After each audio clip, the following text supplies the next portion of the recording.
शिक्षा लेखनी परिवार के YouTube चैनल पर आप सभी का स्वागत है। हम कारक पढ़ रहे थे। कारक में हमने अब तक लकार प्रयोग देख लिया था, किस प्रकार हमें लकारों का प्रयोग करना है, लकार के अनुसार किस तरह कर्ता का प्रयोग करना है, और उसके बाद में हमने प्रथमा विभक्ति देख ली थी कि किन चार अर्थों में प्रथमा विभक्ति होती है। प्रातिपदिक अर्थ, लिंग अर्थ, परिमाण और वचन, इन चार अर्थों में प्रथमा होती है। आज हम शुरू करते हैं द्वितीय विभक्ति। हमारा कारक होगा कर्म कारक, चिन्ह है को, और विभक्ति है द्वितीय। विभक्ति है द्वितीय। बात करें कि कर्म कारक, को चिन्ह, विभक्ति द्वितीय, तो एक तो हमने पढ़ा था कि किसमें द्वितीय होती है, कर्ता द्वारा जो कार्य। अगर सूत्र लिखना चाहे तो हम ये लिख दिया, कर्तुरिप्सित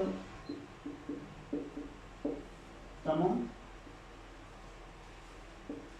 कर्म। ये सूत्र है कर्म संज्ञा विधायक। कर्म संज्ञा, तो कर्ता को कर्तु इप्सित तमम कर्म, कर्ता को जो कार्य सर्वाधिक पसंद है उसमें कौन सी विभक्ति होगी? द्वितीय। कर्म संज्ञा होगी, और जहां कर्म संज्ञा होती है वहां विभक्ति होती है द्वितीय। तो कर्म संज्ञा विधायक सूत्र तो हमारा कौन सा है? कर्तुरिप्सित तमम कर्म। और द्वितीय विभक्ति विधायक सूत्र होगा कर्मणि द्वितीय। कर्मणि। एक बात तो ये हो गई। अब इसमें हम कहे कि द्वितीय कहाँ होगी? कर्ता को जो कार्य पसंद है उसमें कर्म संज्ञा होगी, और जिसमें कर्म संज्ञा होगी उसमें कर्मणि द्वितीय से द्वितीय होगी। जैसे वाक्य आता है, हरि का भजन करता है, या फिर हरि को करता है जो हरि का भजन करता है। ये मुख्य वाक्यों में मिलता है। तो अब हरि का भजन करता है, कर्ता कोई है जो काम क्या कर रहा है? हरि का भजन। तो जो भी काम हो रहा है उसमें कौन सी? द्वितीय। हरि भजति। जैसे हम दूसरा वाक्य अपने हिसाब से बनाए कि वह घर जाता है, वह घर जाता है, वह कौन है? कर्ता, जाता है क्रिया, और जहां काम हो रहा है वो क्या है? घर जाना, तो वो कर्म। तो वह के लिए हमारा कर्ते के लिए आता है सह, और वह जब करता हो तो क्रिया कौन सी लगेगी? प्रथम पुरुष की। और प्रथम पुरुष में ये एक वचन, तो यहाँ भी एक वचन, गम धातु से गच्चा आदेश, और प्रथम पुरुष एक वचन है गच्छति। और जो काम हो रहा उसमें कौन सी विभक्ति? द्वितीय। और गृह शब्द, जैसे हमने द्वितीय कही गृहम, तो सह गृहम प्रति सह गृहम गच्छति। तो ये बात हो गई एक हमारे। तो द्वितीय कहाँ होगी? जो कर्ता को पसंद है काम उसमें। सूत्र कहाँ? कर्तुरिप्सित तमम कर्म, कर्म संज्ञा विधायक सूत्र। जहां कर्म संज्ञा हुई वहां द्वितीय विभक्ति होगी, और द्वितीय विभक्ति विधायक सूत्र कौन सा हमारा? कर्मणि द्वितीय। आगे हम बात करें कि आगे द्वितीय और कहां पर होगी।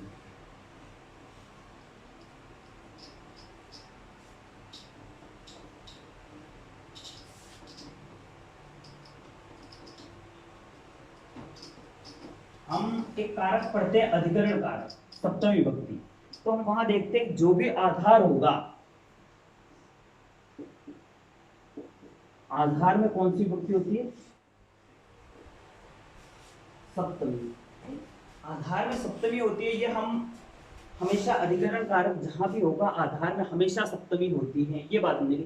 जैसे किसी को कह दिया कि वह गांव में रहता है, तो हमारा जब भी वाक्य बनाना हो तो ग्रामे वसती होगा, कि रहता है, वस धातु है, आधार है, तो ग्राम शब्द में फिर जहां रह रहा है उसमें हमारी कौन सी विभक्ति? सप्तमी। ग्रामे वसती।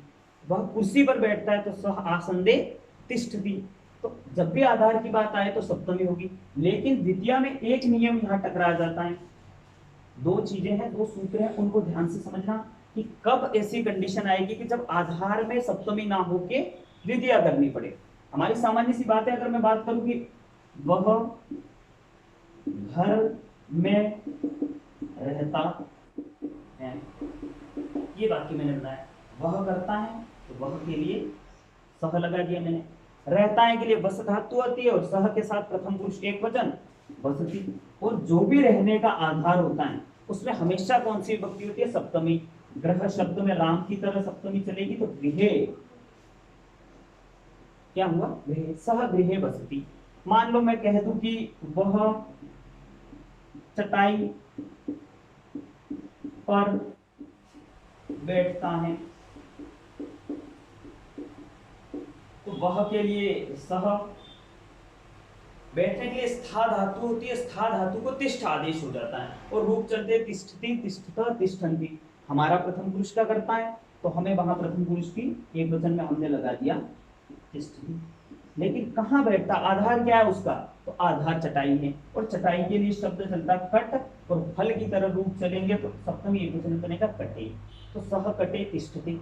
तो ये हमने कहा कि आधार में हमेशा सप्तमी होती है, लेकिन द्वितीय आधार में कब होगी, तो उसके लिए इन्होंने दो सूत्र बताए हैं। एक सूत्र तो है अधिशिंग स्थासाम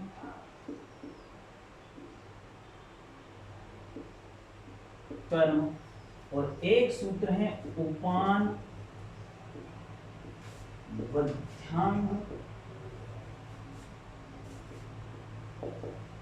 वसह, उपान बध्यांग वसह। तो ये दो सूत्र हैं। इन दो, जब भी इन दो सूत्रों की बात हो हमारे आधार में जहां सप्तमी विभक्ति होती है, वही कुछ ऐसी जगह जहां पर आधार है उसके बावजूद भी सप्तमी विभक्ति नहीं होती है, तो वो कौन सी जगह होगी। जैसे हमने वस धातु ले ली, बैठने के अर्थ में तिष्ठ धातु, रहने के अर्थ में वस धातु, या फिर सोने के अर्थ में कोई कह रहा है कि मैं बिस्तर पर सोता हूँ, तो यहाँ भी बिस्तर हमारा आधार हुआ, तो हमेशा आधार में सप्तमी होती है, ये हमने ध्यान रखिए। लेकिन उसके अलावा कभी कभार आधार हो फिर भी सप्तमी ना हो, तो ऐसी कंडीशन कब बनती है, तो ये दो सूत्र हैं उसके लिए कि जहां पर आधार है उसके बावजूद भी आधार में सप्तमी ना होके कर्म संज्ञा होती है और विभक्ति कौन सी होती है, द्वितीय। तो उन्होंने क्या बताया कि पहला सूत्र बताया अधिशिंग स्थासाम कर्म, इसमें कह दिया अधि उपसर्ग, सिंह धातु सोने के अर्थ में, स्था धातु बैठने के अर्थ में और आस धातु रहने के अर्थ में, तो क्या होगा कर्म संज्ञा। दूसरा सूत्र कहा उपान बध्यांग वसह, उप अनु अधि आंग और वस। जब उप अनु अधि आंग उपसर्ग हो और उनके योग में वस धातु हो, तो ऐसी कंडीशन में भी जो आधार होगा उसमें क्या होगी, कर्म संज्ञा। जैसे कि इस सूत्र को हम तोड़ के देखें, पहला कहा कि अधि उपसर्ग, अधि उपसर्ग के साथ होना क्या चाहिए, एक तो होनी चाहिए सिंह धातु, उसके बाद में एक होनी चाहिए स्था धातु और एक होनी चाहिए आस धातु। सिंह का मतलब होता है सोना, जब भी सोने की बात आए तो आधार रहेगा ही। स्था का मतलब होता है बैठना, उसके बाद में आस का मतलब होता है रहना। तो जब भी अधि उपसर्ग से पूर्वक सिंह धातु, स्था धातु अथवा आस धातु हो, अगर ऐसी कंडीशन है तो रूप क्या बनेंगे, अधिशेते,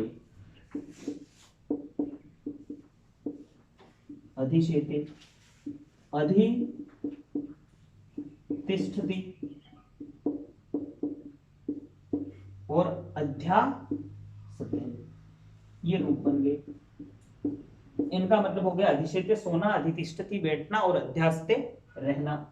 दूसरा क्या कहा, उपान बध्यांग वस, इसमें कहा उप उपसर्ग, यहां से दीर्घ संधि को तोड़ो अ निकलेगा, आधा न में व को यण संधि तोड़ो तो आपके व का बन जाएगा उ, तो अनु, व में अ बचा, उसके बाद आधा ध और य को जब यण संधि में तोड़ोगे तो आधा ई, क्या हुआ अधि, और य में आ लो और अंग को मिलाओ तो आंग।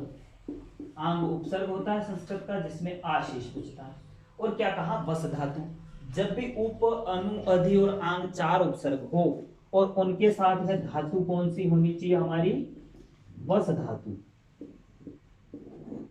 तो फिर भी क्या होगा, जब भी ऐसी कंडीशन आए तो उस समय भी हमारा जो आधार होगा उसमें कर्म संज्ञा और द्वितीय विभक्ति। जैसे उप से वस में बन जाएगा उपवसती, अनु से वस में बन जाएगा अनु वसती, उसके बाद में अधि से अधि वसती, और आंग का आशेष रहता है और आंग से बन जाएगा आ वसती। तो इस कंडीशन में भी क्या होगा हमारा, जो विभक्ति होगी वो कौन सी होगी? द्वितीय विभक्ति, कर्म संज्ञा। हमने क्या कहा कि आधार में सप्तमी, लेकिन जब भी अधिशेते, अधितिष्ठति और अध्यासते आए, जब भी उप, अनु, अधि और आंग उपसर्ग और उनके साथ वस धातु आए, यानी कि रूप आए, उपवसति, अनुवसति, अधिवसति या आवसति, इन चारों में से भी कोई दिख जाए हमें, तो हमें जो आधार है उसमें कौन सी विभक्ति करनी है? हमारी द्वितीय विभक्ति। जैसे उदाहरण ले लेते हैं हम, इस सब का मतलब होता है वस धातु है तो रहना, इन सब का कॉमन अर्थ निकल जाता है रहना। जैसे हम कॉमन उदाहरण लेते, हरि बैकुंठ में रहते हैं,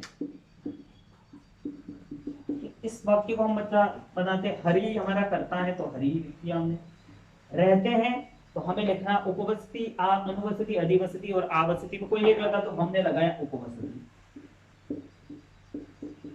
अब हरि के रहने का आधार क्या? बैकुंठ। बैकुंठ में हमें आधार मान के हम कौन सी भी जाएंगे? सप्तमी। लेकिन हमें सप्तमी पे नहीं जाना है, क्यों? क्योंकि उप, उपसर्ग और वस धातु है, और जब भी ऐसी कंडीशन हो तो कर्म संज्ञा होकर विभक्ति हो जाएगी द्वितीया, हरि ही बैकुंठम उपवसति। उसी तरह अगर इसको आप वहां बनाते हो, मान लो सिर्फ वस धातु लेके बनाते हो, हरि ही करता, वस धातु से बन जाएगा वसति, और आधार है हमारा, तो फिर शब्द हो जाएगी सप्तमी। लेकिन जैसे ही हमने वस धातु के साथ उप उपसर्ग, अनु उपसर्ग, अधि या आंग उपसर्ग जोड़ दिया, तो फिर हमारा जो आधार है उसमें कर्म संज्ञा और विभक्ति कौन सी? द्वितीय। बस यही चीज ध्यान रखनी है हमें। अगर ये 7 शब्द ध्यान है, यहां से ये अधिशेते, अधितिष्ठति, अध्यासते, उपवसति, अनुवसति, अधिवसति और आवसति, ये 7 शब्द होने पर जो भी आधार है उसमें हमें कौन सी विभक्ति करनी है? द्वितीय। जैसे एक वाक्य है, हरि बैकुंठ में सोते हैं, हरि बैकुंठ में सोते हैं, सोने के लिए शिंग धातु, और हरि करता है तो हरि ही, कर्ता के अनुसार क्रिया अधिशेते, और फिर बैकुंठ शब्द में जब उपसर्ग आगे है और शिंग धातु है तो फिर द्वितीय विभक्ति बैकुंठ। अब यही अशुद्धि संशोधन में देता है वो, कि बैकुंठ लिख दिया और यहाँ वसति की जगह उसने कर दिया मान लो उपवसति, और हमसे कहे कि अशुद्धि संशोधन करो। इस समय हमें ध्यान रखना पड़ेगा, उप, उपसर्ग और वस धातु है और उनके योग में आधार में हमेशा कर्म संज्ञा होगी और द्वितीया, तो ये अशुद्धि संशोधन हमें करना पड़ेगा, हरि ही बैकुंठम उपवसति, तो हमारा आंसर राइट हो जाएगा। तो एक ये बात होगी, द्वितीया में पहली बात हमने करी कि कर्ता को जो कार्य पसंद है उसमें द्वितीया होती है। दूसरी, आधार में द्वितीया होगी, लेकिन कब? अधिशेते, अधितिष्ठति, अध्यासते, उपवसति, अनुवसति, अधिवसति और आवसति, इनमें से कोई आए तो। यहां तक अगर बातें समझ ली हो तो इनको नोट कर लीजिए, आगे बढ़ते हैं हम।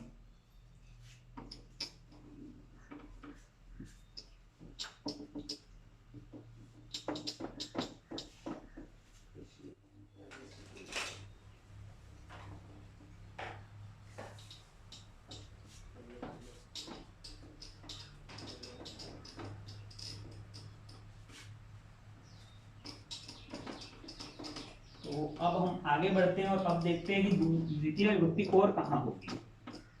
और कुछ एक शब्द हैं जहां पर द्वितीय होगी, तो उनको पढ़ लेते हैं। एक जो सबसे इंपॉर्टेंट, जहां से एसटीसी में तो क्वेश्चन वहीं से बनते हैं लगभग वाले, तो उसे देख लेते हैं हम। सूत्र है अभितः, परितः, समया, अभितः, परितः, समया, निक्षा, हा, प्रति, योगे, अपि। अभितः, परितः, समया, निक्षा, हा, प्रति, योगे, यहां जो शब्द बनाए उन सारे शब्दों के योग में कौन सी विभक्ति होगी? द्वितीया। जैसे हमने लिखा अभितः,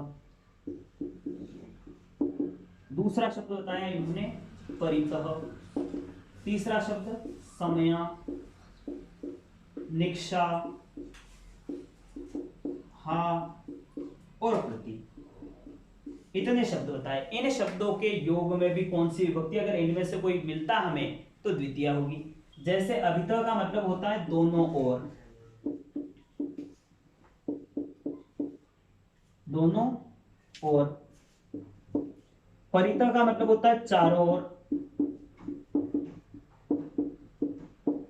उसके बाद में समया और निक्षा, इन दोनों का अर्थ होता है पास में, समीप अथवा निकटता के अर्थ में इनका प्रयोग करते हैं। हा का प्रयोग होता है धिक्कार अर्थ में। प्रति का प्रयोग होता है की ओर, इस अर्थ में। तो जब भी इनमें से 1, 2, 3, 4, 5 और 6, इन 6 शब्दों में से कोई भी हमें मिल जाए तो वहां भी कौन सी विभक्ति होगी? द्वितीय। जैसे हम वाक्य बना के देख लेते हैं कि गांव के दोनों ओर मंदिर है। गांव के दोनों ओर मंदिर है। दोनों ओर के लिए लिखते हैं क्या हमें? अभितः। मंदिर के लिखते देवालय और अस्ति। यहां तक लिख लिया। अब जिसके भी दोनों ओर हैं अभितः जहां भी हो तो उसके योग में द्वितीय होती है। गांव के लिए ग्राम शब्द होता है और हमने कर दिया द्वितीय। तो ग्रामम अभितः देवालय अस्ति। दूसरा वाक्य जैसे देखते हैं, विद्यालय के चारों ओर वृक्ष हैं। हमने कहा कि विद्यालय के चारों ओर वृक्ष हैं। चारों ओर के लिए क्या लिखते हैं? परितः। वृक्ष हैं तो वृक्षाः, बहुवचन तो सन्ति। और किसके चारों ओर? विद्यालय के। तो परितः के योग में विभक्ति कौन सी? द्वितीय, विद्यालय। तो उसी तरह जब भी हमें इनमें से कोई शब्द मिले, अभितः, परितः, समया, निक्षा, हा, प्रति, जैसे हमने कहा कि गांव के पास में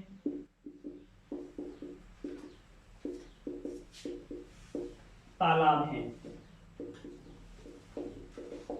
गांव के पास में तालाब है तो पास में के लिए हम लिख सकते हैं समया लिखो, निक्षा लिखो, दोनों में एक लिख दो। हमने लिख दिया निक्षा। तालाब है तो तड़ागः अस्ति। और कहाँ है? तो गांव के पास में। गांव शब्द में फिर कौन सी विभक्ति? कर्म संज्ञा और फिर द्वितीय। तो ग्रामम निक्षा तड़ागः अस्ति। हा धिक्कार अर्थ में द्वितीय और प्रति के योग में द्वितीय। प्रति का मतलब होता है की ओर। जैसे मैं घर की ओर जाता हूं। मैं घर की ओर जाता हूं। मैं करता है, कर्ता के लिए लिख दो, मैं करता अहम। और अहम जब भी करता है उत्तम पुरुष की क्रिया, गम धातु गच्छति, गच्छतः, गच्छन्ति रूप चलेंगे। और उत्तम पुरुष एक वचन तो उत्तम पुरुष एक वचन, तो यहां लिख दीजिए गच्छामि, गच्छामि। और क्या कहा? की ओर के लिए हमने कहा कि प्रति आएगा तो हमने लिख दिया प्रति। और जब भी प्रति का योग आए तो कौन सी विभक्ति होगी? द्वितीय। तो अहम ग्रहम प्रति गच्छामि। तो जब भी प्रति आए तो भी द्वितीय। तो ये ध्यान रखना है कि द्वितीय कब कब होगी? तो इन शब्दों के योग में होगी। तो हमने 3 जगह देख ली जहां जहां द्वितीय हो रही थी। एक तो हमने आधार में द्वितीय हो रही थी कब? जब 7 शब्द आ रहे थे। दूसरा हमने देख लिया अभितः, परितः, समया, निक्षा, हा, प्रति, इनके योग में द्वितीय होती है। यहाँ से सीधा प्रश्न बनता है एसटीसी में कि अभितः योगे का विभक्ति से, परितः योगे का विभक्ति से, तो वहां से हमें उन प्रश्नों को निकालना है कि द्वितीय विभक्ति होगी। अब आगे बढ़ते हैं हम कुछ और चीजों पर जहां द्वितीय होती है।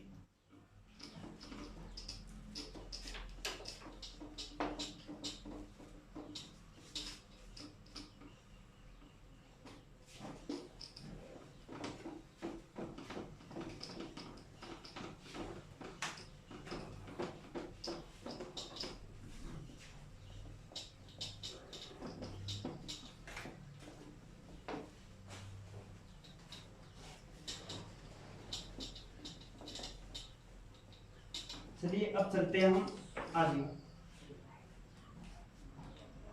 आगे चलते हैं हम। और द्वितीय कहां पर होगी? तो एक सबसे इंपॉर्टेंट जो हमारा है वो बच जाता है, और वो क्या है देख लेना एक बार। चौथे नंबर का नियम। चौथे नंबर के नियम में अकथितम च, एक सूत्र कहा अकथितम च, अकथितम इति न कथितम इति अकथितम। जिनको कहा नहीं गया है वो अकथितम। तो यहाँ कुछ एक धातुएं बताएगी, जिन धातुओं को कहते हैं द्विकर्मक धातुएं। द्विकर्मक धातुएं जिनके साथ दो कर्म प्रयुक्त होते हो, ऐसी धातुएं। और क्या कहते हैं, द्विकर्मक धातुओं की संख्या कितनी बताएगी, 16। तो जब भी ये 16 धातुएं आए तो इनके साथ हमेशा दो कर्म आएंगे, और दोनों ही कर्म में कौन सी विभक्ति होगी, हमेशा जब भी इन 16 धातुओं के योग में दो कर्म होंगे, दो कर्म होंगे और दोनों में विभक्ति कौन सी होगी, दोनों में द्वितीय विभक्ति होगी। ठीक, तो क्या कहा, अकथितम च सूत्र में यहाँ द्विकर्मक धातुएं बताएगी कितनी, 16। और जब भी वो 16 धातुओं में से कोई धातु हमें पीछे दिख जाए और शुद्धि संशोधन करने को कहे, तो हमारे जो दोनों कर्म होंगे उनमें कौन सी विभक्ति होगी, द्वितीय। धातु 16 कौन कौन सी बताएगी,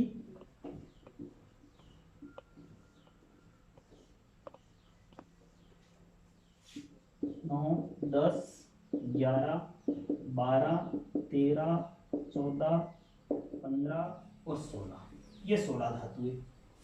दुह, याच, पच, दंड, रुद्र, ची, भ्रू, शास, जी, मत, मुश, 1 2 3 4 5 6, संख्या गड़बड़ होगी, 6 7, 8वें नंबर पे शास, 90 नंबर पे जी, 10 नंबर पे मथ, 11 नंबर पे है मुश और 12 नंबर पे है प्रच्छ। 14, 15, 16 और 17, 1 34 17। तो यहाँ है नी, री, कृष और वह।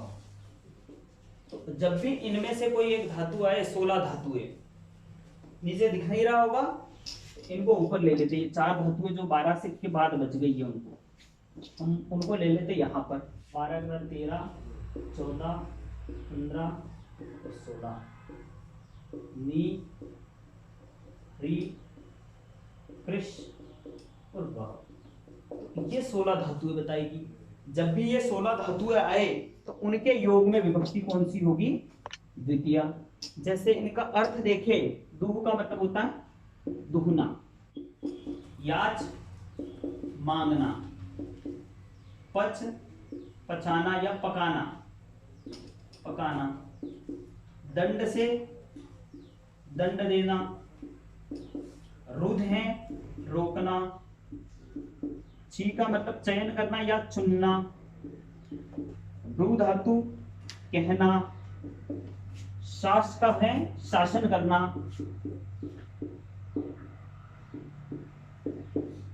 उसके बाद में जी का मतलब जीतना, मथ का मतलब मथना,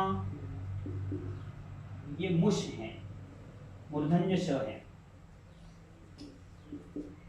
मुश का मतलब होता है चुराना, प्रच्छ मतलब पूछना, ली का मतलब है ले जाना, ह्री मतलब हरण या हरण करना, कृष का मतलब होता है खींचना और वह का मतलब होता है ढोना। तो क्या बताया, ये जब भी 16 धातुएं आए तो इनके योग में जो दोनों कर्म होंगे उनमें द्वितीय। जैसे हम सीधा सा वाक्य का देख लेते प्रच्छ धातु से, कि बालक गुरु से प्रश्न पूछता है, वह गुरु से प्रश्न पूछता है। जैसे वाक्य हमने लिया, वह गुरु से प्रश्न पूछता। अब यहाँ वह तो हमारा कर्ता है, पूछता है हमारी क्रिया है, और एक कर्म दो कर्म, दोनों ही कर्म, और दोनों ही कर्मों में हमेशा कौन सी, द्वितीय। वह के लिए लिख देते हैं हम सह, और कौन सी धातु, प्रच्छ धातु के रूप चलते हैं, प्रच्छति। ठीक, अब क्या कहा, सह पृच्छति, किससे, गुरु से प्रश्न पूछता है। और हमने कहा कि पृच्छ धातु द्विकर्मक धातु है और इस धातु में जो दोनों कर्म होंगे उनमें द्वितीया, तो गुरु में भी हमने द्वितीया कर दी, सह गुरुम, प्रश्न में भी द्वितीया, प्रश्नम पृच्छति। तो यही बात है कि गाय से दूध दूहता है, गाम दुग्धम दोग्धी, बलि से पृथ्वी मांगता है, बलिम वसुधाम याचते, बलिम में भी द्वितीया और वसुधा शब्द में भी द्वितीया, बलिम वसुधाम याचते। पच धातु, दंड धातु, रुद्र धातु, ची, ब्रु, शास, जी, मत, मुष, प्रच, नी, री, पेश और वह, जब भी ये 16 धातु आए तो इनके योग में भी हमें जो दोनों कर्म होंगे उनमें कौन सी विभक्ति करनी है, द्वितीय विभक्ति। तो यहाँ पर हमारे द्वितीय समाप्त होती है। द्वितीय कहाँ कहाँ हुई, एक तो उसमें हुई जहां पर हमें क्या करना है कि कर्ता को जो कार्य पसंद है। उसके बाद में हमने कहा कि आधार में द्वितीय होगी, कब होगी, जब उपवसति, अनुवसति, आवसति, अधिवसति और 7 शब्द बताए वो आए तब। उसके बाद में अभितः परितः के योग में द्वितीय, और अंत में ये कि जो 16 अकर्मक धातुएं अथवा द्विकर्मक धातुएं हैं उन धातुओं में भी कौन सी विभक्ति होगी, द्वितीय। तो आज हमने द्वितीय विभक्ति पूरी कर ली है। अगली क्लास में हम तृतीय विभक्ति करेंगे और हमारी क्लास यही खत्म होती है। अगर आपको वीडियो पसंद आया हो तो वीडियो को लाइक और शेयर करते रहिए और हमारे चैनल को सब्सक्राइब कीजिए। धन्यवाद।